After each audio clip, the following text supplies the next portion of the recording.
संतोष देशमुख हत्या प्रकरणावरून विरोधकांसह अनेक सत्ताधारी पक्षाच्या लोकप्रतिनिधींनी मंत्री धनंजय मुंडेंच्या राजीनाम्याची मागणी केली आहे।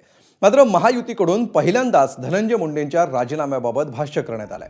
मुख्यमंत्री फडणवीस निर्णय घेण्यास सक्षम आहेत, त्यामुळे आरोपामध्ये तथ्य असेल तर फडणवीस धनंजय मुंडेंचा राजीनामा घेतीलच, असं मोठं विधान राज्याचे उच्च आणि तंत्रशिक्षण मंत्री चंद्रकांत पाटील यांनी केलंय।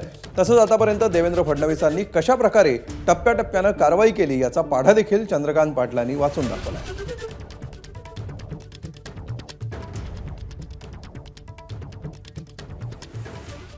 तर धनंजय मुंडेंच्या राजीनाम्याबाबत मंत्री चंद्रकांत पाटील काय म्हणालेत पाहूया। वेगळी आहे, प्रत्येक गोष्ट वेगळी आहे आणि राज्याचे प्रमुख माननीय देवेंद्रजी समर्थ आहेत। त्यांना जर असं वाटलं की बा याच्यामध्ये काही तथ्य आहे तर ते ताबडतोब धनंजय मुंडेंना राजीनामा द्यायला सांगतील। परंतु अजूनही पोलीस यंत्रणा, आता बघा टप्प्याटप्प्याने सगळं झालं की नाही, म्हणजे अगदी SIT नेमण्यापासून, निवृत्त न्यायाधीशांची समिती नेमण्यापासून, या सगळ्यांना मोका लावण्यापासून, ज्याला मोका लावण्यापासून, त्यांच्या प्रॉपर्टी जप्त करण्यापासून एक एक टप्पा चालला आहे ना पुढे, काय असमाधानकारक आहे। त्यामुळे करतील ना। ABP माझा, उघडा डोळे बघा नीट।